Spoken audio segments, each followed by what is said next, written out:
তো মার্কিন যুক্তরাষ্ট্র তো আপনার হচ্ছে ওর ক্ষতি হোক এরকম কিছু ও চাইবে না।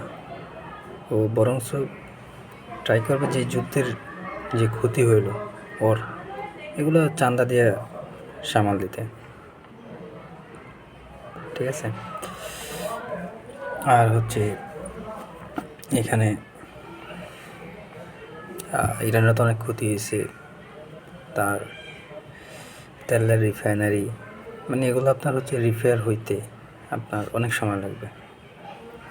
আজকে যদি হরমুজ আজকে খুলে দেয়, কিন্তু আপনি এটা থাকেন, নিশ্চিত থাকেন যে আপনি এত সহজে পাবেন না, তেল বা গ্যাস পাবেন না। কারণ হচ্ছে এগুলো যে ক্ষতি হয়েছে এগুলো রিপেয়ার হইতে অনেক সময় লাগবে।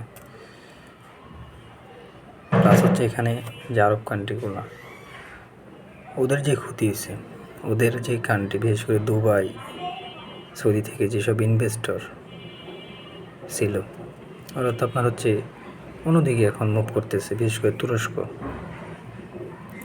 আর হচ্ছে স্পেন, ইতালি, এইসব কান্ট্রিগুলো তো আপনার হচ্ছে ওরা মুভ করতেছে। তা আপনার চিন্তা করেন না, এই যে যেমন সাপোজ বাংলাদেশের কথাই, বাংলাদেশ আপনার হচ্ছে একটা চোরের দেশ। এখানে রাজনৈতিক অস্থিরতা, বিভাজন, দুর্নীতি। এবার অবশ্যই আমরা চাইছিলাম যে জামাতের মতো একটা দল ক্ষমতায় আসুক, মানে তারা অ্যাটলিস্ট আর যাই হোক চুরি, চিন্তাই, দুর্নীতি এগুলো করবে না। আর এই চুরি চামারি এগুলো যদি না থাকে দেন হচ্ছে ওই কান্ট্রিটা অটোমেটিক্যালি, মানে বলা লাগে না, আহামরি কোনো কিছু করা লাগে না, অটোমেটিক্যালি আপনার হচ্ছে ইয়েতে যায়, উন্নত হতে থাকে, তাই না? তো আমরা জাতিগতভাবে আমরা চোর, এটা হচ্ছে কথা। তো এটা তো আর হয়নি, মানে জামাতকে আসতে দেওয়া হয়নি, এটা হচ্ছে কথা। আমাদের লাক নিজেদেরই খারাপ, এটা বলতে হবে। ওরা কতটুকু পারতো না পারতো সেটা বড় কথা, তবে কথা হচ্ছে জামায়াত যদি আসতো দেখা হচ্ছে চুরি চামারিটা অ্যাটলিস্ট করতো না, এটা হচ্ছে কথা। তো এইসব কথা বলার মানে হচ্ছে যে আমাদের দেশে যে চুরি চামারিটা, এর কারণে হচ্ছে আপনার রাজনৈতিক যে অস্থিরতা, এর কারণে আপনার ইনভেস্টর আসে নাই। আরেকটা দেশের ইনভেস্টর বা ফরেন ইনভেস্টর এটাই তো হচ্ছে মেন। আপনার যদি বিদেশি বিনিয়োগ আসে তো আপনার ওই দেশের কর্মসংস্থান বা মানুষের কাছে যে টাকার প্রবাহ, মানুষের লাইফস্টাইলটাই চেঞ্জ হয়ে যায়। তো মিডল ইস্ট বা দুবাই, যে দুবাই 30-40 বছর আগে কী ছিল আর এখন কী হয়েছে, তো এখান থেকে আর কি যে ইনভেস্টররা ছিল বা দুবাই বা সৌদিতে, ওরা তুরস্কে দেখলাম মুভ করতেছে, আর অন্যান্য ইউরোপীয় কান্ট্রি যেগুলো আছে ওখানে মুভ করতেছে। তো ওরা যদি এরকমভাবে চলে যায় ওদেরও তো ক্ষতি সব পক্ষরে, যেই হোস্ট কান্ট্রি, যে ইনভেস্টর, দুই পক্ষেরই ক্ষতি। মানে বিশেষ করে হোস্ট কান্ট্রির বেশি ক্ষতি, ইনভেস্টররা নতুন জায়গা খুঁজে নেবে, এটা হচ্ছে কথা। তো আজকে এই বর্তমান সময়ে যদি ইরানের হাতে পারমাণবিক অস্ত্র থাকতো তাহলে এদিন দেখতে হইতো না। আপনি দেখেন পাকিস্তানের আব্দুল কাদের খান, উনি হচ্ছেন ওনার নিজের মুখের কথা যে আমি লিবিয়াতে, উত্তর কোরিয়াতে, আর হচ্ছে ইয়েতে কী জানি বলে ইরানে, এই 3টা কান্ট্রিতে আপনার হচ্ছে আমার ডিজাইন, নিউক্লিয়ার ডিজাইন সেল করছি বা দিয়েছি বা ওরা নিয়েছে, এরকম আর কি বিষয়টা। উনি আব্দুল কাদের খান হচ্ছে পাকিস্তানের পারমাণবিক বোমার জন্য। তো ওনার কথা হচ্ছে এই 3টা কান্ট্রি ওনার থেকে ডিজাইন নিয়েছে। এখন ওনার ডিজাইন নিয়ে আপনার হচ্ছে উত্তর কোরিয়ায় সফল।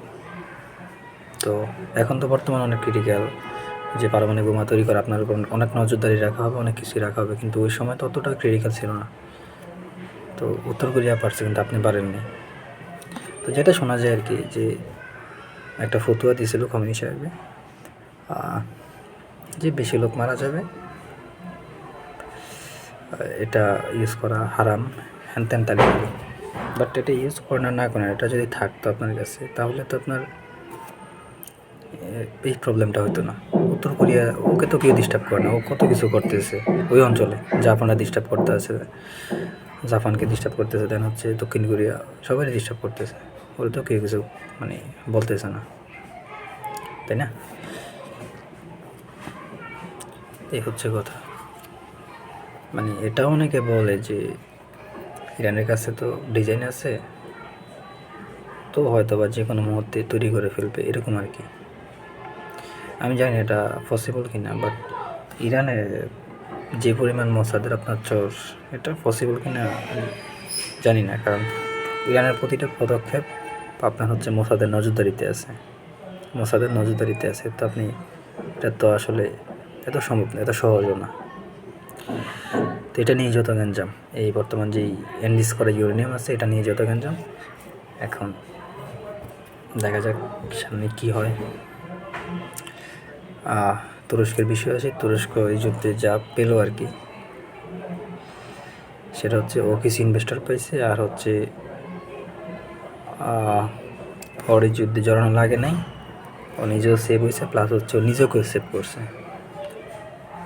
যেমন আপনি ধরেন এই যে কুর্দিরা, ওর তো নিজে সেভ তো হয়েছে, ও নিজে ইরানকেও সেভ করছে। এই যে কুর্দিদের যে ইস্যুটা, ইরানের কুর্দি আর ওই তুরস্কের কুর্দি যদি এক হইতো তাহলে এখানে একটা ক্যাচাল হইতো। তো এদের থেকে ও নিজেও বাঁচছে, প্লাস হয়েছে আপনার ইরানকেও বাঁচাইছে। এখানে যদি এরকম একটা ক্যাচাল হইতো কুর্দিদেরকে নিয়ে, দেন হচ্ছে ইরান একটু সমস্যা পড়ে যেত, তুরস্কও পড়তো, এই আর কি। ওর লাভ এতটুকুই। আর উত্তর কোরিয়ার কথা যেহেতু আসছে, উত্তর কোরিয়ার কথা কী আর বলবো, ওর মিসাইল যে টেস্ট করার প্লেস, ওটা ইরান, হুতি, হিজবুল্লাহ এসব অঞ্চলে, মানে এদেরকে দিয়ে আর কি মূলত টেস্ট করায়। ও যেগুলো আর কি মূলত বানায়, ওর ডিজাইন ইয়ে করে আর কি। এ হচ্ছে অবস্থা। ইসরায়েল কী পেলো? ইসরায়েল আপনার হচ্ছে কী আর বলবো, ইসরায়েল আপনার ইয়ে পাইছে, কিছু জায়গা দখল করতে পারছে। এখন আবার দেখতেছি গাজা তো অ্যাটাক হইতেছে, ওর আসলে পাওয়ার কিছু নেই, কথা বলছেন।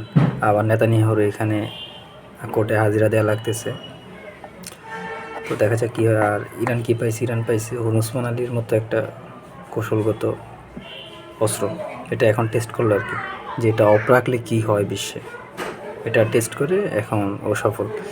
কারণ রাশিয়ার নিরাপত্তা উপদেষ্টা চেয়ারম্যান মেদভেদেভ অলরেডি বলছে যে ইরানের কাছে হরমুজ প্রণালী নামক একটা পারমাণবিক বোমা আছে, এটা খুবই সফল। এটা হচ্ছে মেদভেদেবের কথা। এই হচ্ছে আর কি বিশ্বের অবস্থা। তো সবাই আমরা ক্ষতিগ্রস্ত।